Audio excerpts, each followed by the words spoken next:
राम राम। इन खबर हरियाणा देखने लाग रहे आप। मैं आपके गिला स्वाति का दिन और मेरे साथ मौजूद है अशोक जी। अशोक जी, हरियाणा में जो विधानसभा चुनाव हुए थे उसके बाद जो कैबिनेट मंत्री बनाए गए हैं उनका जो प्रतिशत अगर हम बात करें वो ज्यादा हो गया है और जिसके ऊपर कहीं ना कहीं सवाल उठते हुए वो नजर आने लग लिए हैं। बिल्कुल, जो संविधान का नियम है उसके तहत किसी भी विधानसभा के जितने भी टोटल सीट हैं उसके सिर्फ 15% ही मंत्री बनाए जा सकते हैं। हम्म। मतलब हरियाणा में अगर बात करें, कुल 90 विधानसभा सीट हैं तो जिसका 15% होता है 13.5। हम्म। लेकिन इस बार जो मंत्री हैं मुख्यमंत्री सहित वो हो रहे हैं 14। मतलब एक ज्यादा हो रहा है, वहाँ 0.5 तो नहीं हो सकता है। या तो 13 से कम हो, 13 से ज्यादा तो होने की संभावना नहीं है, 12 हो, 13 हो, 13 से ऊपर नहीं जा सकते हैं। लेकिन बिल्कुल। इस बार नायब सिंह सैनी ने जो मंत्रिमंडल बनाया गठित किया है उसमें जो मंत्रियों की संख्या है टोटल मुख्यमंत्री सहित वो हो रहे हैं 14। इसलिए हाईकोर्ट में याचिका दायर की गई है कि ये संविधान के विरुद्ध है, इन्होंने संविधान का उल्लंघन किया है, इनका मंत्रिमंडल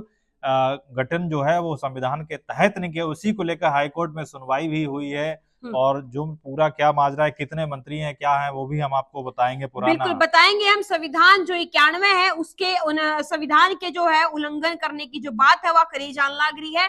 अगर हम बात करें अब की बार कैबिनेट मंत्रालय का जो गठन हुआ है तो सबसे ज्यादा डिपार्टमेंट की बात करें, सबसे ज्यादा हरियाणा में विभागों की बात करें तो वो मुख्यमंत्री के खेमे में है अशोक जी, है ना। और उसके बावजूद फिर भी जो मंत्री, अगर केंद्रीय मंत्री हरियाणा में बनाए गए हैं उनकी संख्या परसेंटेज का जो दायरा होता है उससे ज्यादा जो है वो होती हुई नजर आ लग रही है। और उसके पीछे के कारण क्या है वो भी हम आपको बताएंगे और साथ में नू भी बताऊंगे कि इस टाइप के कुछ असर जो है वो होता हुआ नजर आएगा। बिल्कुल, जैसा कि हमने बताया हरियाणा विधानसभा में 15% का जो क्राइटेरिया है वो क्रॉस हो गया है, तो ये जनहित याचिका मतलब याचिका पीआईएल फाइल की गई है।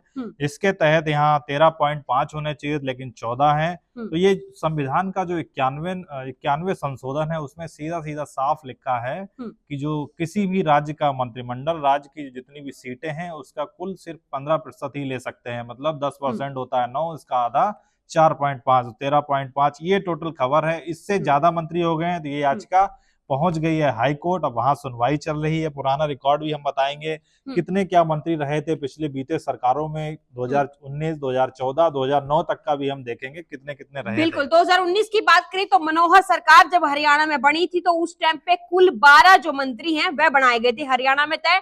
उससे पहले जब 2014 का चुनाव हुआ तो मनोहर लाल सरकार थी, उस टाइम पे भी तो 10 मंत्री बनाए गए थे। लेकिन जब हुड्डा की सरकार थी 2009 का जो चुनाव हुआ था उसमें भी कुल 11 मंत्री थे, यानी कि जो परसेंटेज का दायरा जो रखा गया था उससे सब नीचे थे, यानी कि सब चीजें जो है वो संतुलन में चल रही थी। लेकिन इस बार जो नायब सरकार बनी है हरियाणा में, हालांकि पिछली बार जो है पहली बार मुख्यमंत्री जो है मनोहर लाल ने जो है शपथ ली थी मुख्यमंत्री के तौर पे, हालांकि बाद में उनको केंद्र में भेजा गया।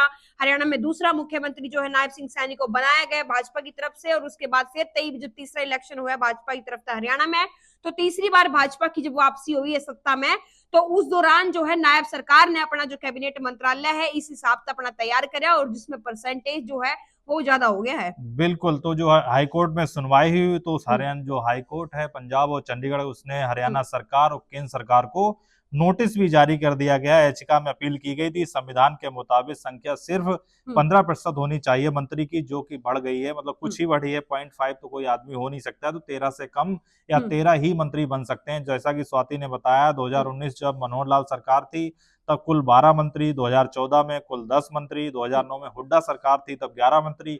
लेकिन ये नायब सिंह सैनी के साथ ये पहला नहीं। जब ये मार्च में भी जब शपथ लिए थे स्वाति, उस समय भी 6 कैबिनेट मंत्री तो बने थे लेकिन बाद में विस्तार हुआ तो ये 14 कर दी। उस समय भी ये याचिका दायर की गई थी, उस समय भी कोर्ट ने जवाब माना था। लेकिन लोकसभा चुनाव, फिर ये लगातार विधानसभा चुनाव आ गया तो ये बिल्कुल इलेक्शनों के चक्कर में जो है वो मामला कहीं ना कहीं टलता हुआ नजर आ गया था। लेकिन फिर तक जब भाजपा की हरियाणा में सत्ता में वापसी हुई है, फिर तक जो मंत्री बनाए गए हैं उनका वोट प्रतिशत जो है, उनके जो केंद्रीय मंत्रियों की जो संख्या है उसमें फिर तक एक और इजाफा जो स्वाति, है एक और जैसे कि जब उसमें आया था जो सचिव बन रहे हैं खुल्लर, उनको कैबिनेट मंत्री का दर्जा दे दिया जाए, तो उस समय भी ये चर्चा हो रही थी कैबिनेट अब 14 हो गए, कैबिनेट मंत्री कैसे दर्जा मिल सकता है किसी और। तो ये दोबारा लेटर जारी हुआ, जो मुख्य सचिव है वो सिर्फ मुख्य सचिव रहेंगे, कैबिनेट मंत्री का दर्जा नहीं मिलेगा। तो बड़ी खबर ये, हाईकोर्ट ने सीधा नोटिस थमा दिया हरियाणा सरकार को, इसमें नायब सिंह सैनी का कुछ नहीं है।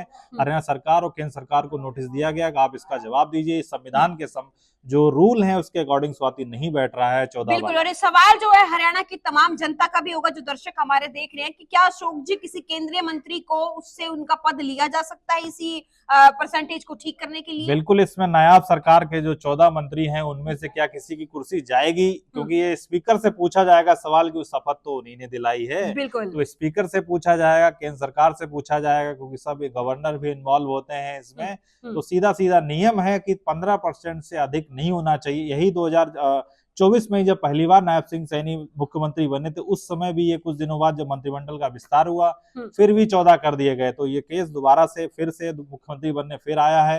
अब ये देखना होगा स्वाति किस मंत्री की कुर्सी जाती, लेकिन जिसकी जाएगी ये भी बड़ा सवाल है। बिल्कुल एडजस्टमेंट करेगी सरकार, किस हिसाब से जो है इस परसेंटेज को जो बढ़ा हुआ नजर आने लग रहा है, इसमें कमी कैसे लाई जा सकती है। हालांकि इस मामले में जो है अगली सुनवाई भी होगी, वो होगी 18 दिसंबर ने, और उससे पहले देखना नू होगा कि क्या नायब सरकार का जो गठन हुआ है हरियाणा में तीसरी बार जो सत्ता में वापसी हुई भाजपा की, कि क्या वो उस परसेंटेज को कम कर लेंगे ताकि उनको जो है जवाबदेही ना करनी पड़े, या कोर्ट ने उसे जो सवाल किया है नियमों के आधार पर, संविधान के आधार पर, क्या वो उन चीजों पे खरे उतर पाएंगे, क्योंकि टाइम जो है वो बता दिया गया अगली सुनवाई का। सत्र भी शुरू होगा कुछ ही दिनों में, और सत्र के बाद की डेट है।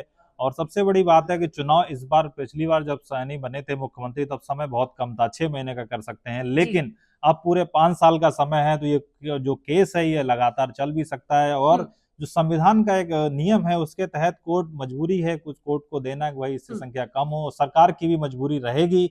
अब ये देखना होगा किस मंत्री की कुर्सी के ऊपर एक्शन होगा। ये भी एक्शन तो नहीं कहेंगे, लेकिन हाँ खतरे में तो है किसी की कुर्सी। ये बिल्कुल किसकी खतरे में कुर्सी क्योंकि है, स्वाति जो पीछे 3 सरकारें बनी नहीं गए थे, मंत्रिमंडल 14 नहीं पहुंचा था, सिर्फ इसी सरकार में पहुंचा है। ये कह सकते हैं बहुत सारे समुदायों को मंत्रिमंडल में लाया गया है, अलग अलग समाज के भी प्रतिनिधित्व दिया गया, अलग अलग क्षेत्रों को दिया गया, लेकिन अब बिल्कुल अब ये संविधान के सम्मत नहीं हुआ है। जो 91 संशोधन है उसके तहत ये 15% से प्लस संख्या हो रही, तो क्या एक्शन होगा, नायब सरकार किस बिल्कुल अशोक जी, साथ में यूं सवाल भी है कि जब नायब सरकार जो है, जब मुख्यमंत्री नायब सिंह सैनी ने मनोहर लाल के मुख्यमंत्री पद से केंद्र में पहुंचने के बाद जब उन्होंने शपथ ली थी मुख्यमंत्री के तौर पर, उस टाइम पे भी परसेंटेज बढ़ा था, लेकिन फिर से सत्ता में वापसी आने के बाद भी इतनी बड़ी चीज को ध्यान में क्यों नहीं रखा गया, ये सवाल कहीं ना कहीं उठता हुआ नजर आ रहा है।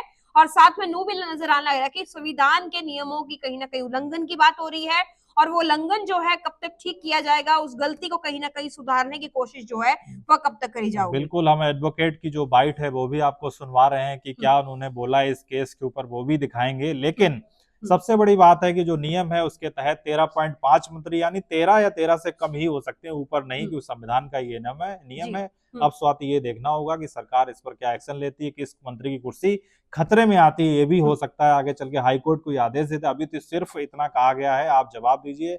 स्पीकर से भी हो सकता है जवाब मांगा जाए, केंद्र सरकार को तो बोल ही दिया, सब लोग जवाब देंगे। बिल्कुल, हाईकोर्ट में सुनवाई होने के बाद जो तमाम अगर बात करें बाइटों का दौर जो है वो भी हरियाणा में शुरू हो गया, चाहे वो वकीला की बात करें कोर्ट के या फिर हरियाणा के दिग्गजा की बात करें, तो उन लोगों की तमाम जो प्रतिक्रियाएं हैं वो भी आने लग रही है। इस तरीके से जो वकील है वो कहते हुए नजर आने लग रहे हैं कि इस पे जो है परसेंटेज ज्यादा होने के चलते सरकार जो है उन पे लगातार दूसरी बार भी जो है टाइम दे दिया गया है कि कोर्ट फिर तो उसकी सुनवाई करेगा, और देखना नू होगा कि अगली तारीख को क्या कहा जाता है। बिल्कुल इसका सोल्यूशन सरकार ढूंढेगी कि इसकी कोर्ट की जो अगली सुनवाई है वह भी होती हुई नजर आएगी। तो ये जो है परसेंटेज तो जरूर बढ़ गया है, लेकिन वह गलती सुधारने की कोशिश जो है कब तक करी जाएगी, यो बड़ा सवाल है।